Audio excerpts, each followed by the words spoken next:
এক নজরে জেলার খবর, জেলা মানে জি24 ঘন্টা। ফের আক্রান্ত প্রতিবাদী। পাড়ায় সমাধান প্রকল্পে অপরিকল্পিতভাবে রাস্তা নির্মাণের প্রতিবাদ করায় বিবস্ত্র করে হাত পা বেঁধে নাবালিকা মেয়ের সামনে মাকে মারধরের অভিযোগ প্রতিবেশীদের বিরুদ্ধে। পূর্ব মেদিনীপুরের পটাশপুরের ঘটনা। অভিযোগকারী দাবি, যেখান থেকে রাস্তার কাজ শুরু হওয়ার কথা ছিল সেখান থেকে শুরু না হয়ে উল্টো দিক থেকে শুরু করা হয়। এরই প্রতিবাদ করেছিলেন তিনি। ঘটনাস্থলে পুলিশ গিয়ে মহিলাকে উদ্ধার করে, কিন্তু প্রশ্ন, একজন মহিলার সঙ্গে এমন ব্যবহার করার আইন হাতে তুলে নেওয়ার সাহস হচ্ছে কি করে? আক্রান্ত মহিলা থানায় অভিযোগ দায়ের করেছেন। থেমে নেই রাজনৈতিক দরজাও।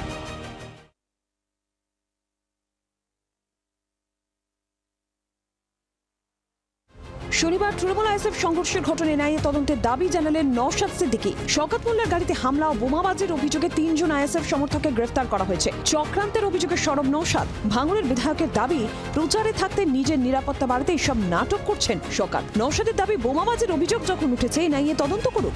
রাজনৈতিক দেউলিয়াপনায় এই কাজ করছে তৃণমূল। তোপ নওশাদের পাল্টা আইএসএফ এর বিরুদ্ধে অশান্তি ছড়ানোর অভিযোগে সরব শওকত মোল্লা। বাংলার আওয়াজ, বাঙালির আবেগ, জি24 ঘন্টা।